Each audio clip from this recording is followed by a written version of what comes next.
Hello అండి. చాలామంది అబద్ధాలు ఆడుతూ ఉంటారు నిత్యము.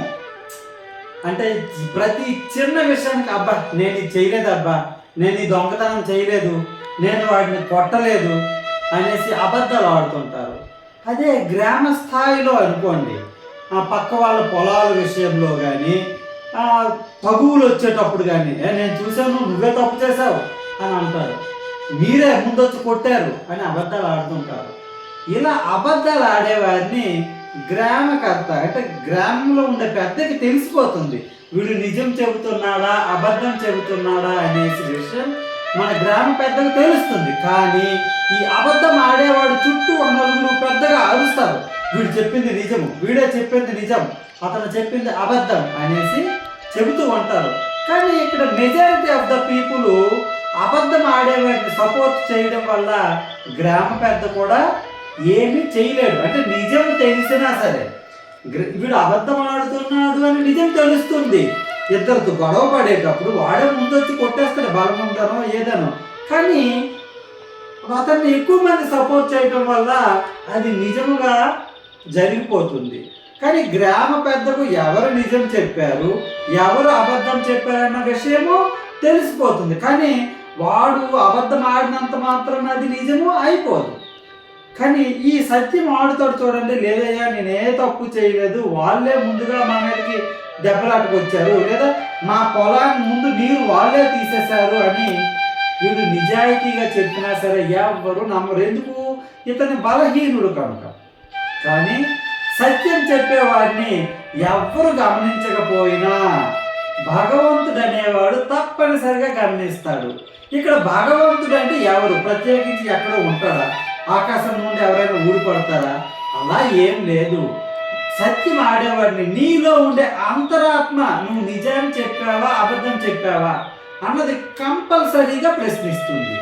అందుకే సత్యం ఆడేవాడిని ఎప్పుడు భగవంతుడు, అబద్ధం ఆడేవాడికి తెలుసు నేను అబద్ధం ఆడుతున్నానని, కానీ బయట సపోర్ట్ వల్ల గ్రామ పెద్ద కూడా ఏమీ చేయలేడు. అలాగే కొంతమంది ఉంటారండి, మంచి కండపుష్టి కలవారు, కండపుష్టి తిన్నది జీర్ణం చేసుకునే శక్తి ఉంటుంది.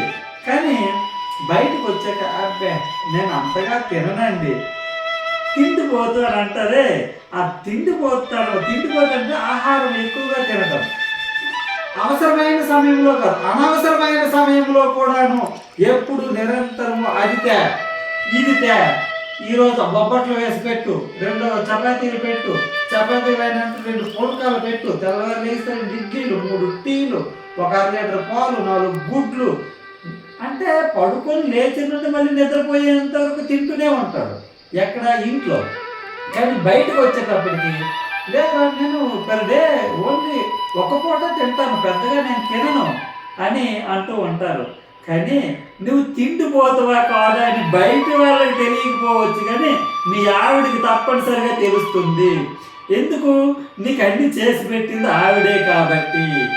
చూడండి, ఇక్కడ గ్రామ స్థాయిలో అబద్ధం ఆడేవాడిని గ్రామ పెద్దకు తెలుస్తుంది, నువ్వు సత్యం ఆడుతున్నావా అసత్యం ఆడుతున్నావా అన్నది స్వామికి భగవంతుడికి తెలుస్తుంది. అంటే నీలో అంతరాత్మకి నువ్వు తిండిపోతావా కాదా అన్న విషయం మాత్రం నీ భార్యకు తప్పనిసరిగా తెలుస్తుంది అని వేమన చెప్పిన పద్యం ఇప్పుడు మనం చెప్పుకుందాం. కల్లలాడువాని గ్రామకర్త ఎరుగు, కల్లలాడువాని గ్రామకర్త ఎరుగు, సత్యమాడువాని స్వామి ఎరుగు. కల్లలాడువాని గ్రామకర్త ఎరుగు, సత్యమాడువాని స్వామి ఎరుగు. పెక్కు తిండిపోతు పెండ్లాము ఎరుగురా, పెక్కు తిండిపోతు పెండ్లాము ఎరుగురా, విశ్వదాభిరామ వినురవేమా. మనం అబద్ధమాడినా సరే మన అంతరాత్మ నుండి మనం ఎప్పటికీ తప్పించుకోలేం. కొంతమంది మద్దర్లు కూనీకోర్లు అయినా సరే వాళ్ళకి సరి అయిన నిద్ర ప్రశాంతత ఉండనీయదు నీలో ఉండే అంతరాత్మ. ఎందుకు? నువ్వు తప్పు చేసావని సూటిపోటు మాటతో గుచ్చి నిన్ను చంపుతుంది. కనుక మనం ఎప్పుడు వీలున్నంత వరకు అబద్ధం ఆడకుండా ఉండడానికి ప్రయత్నిద్దాం.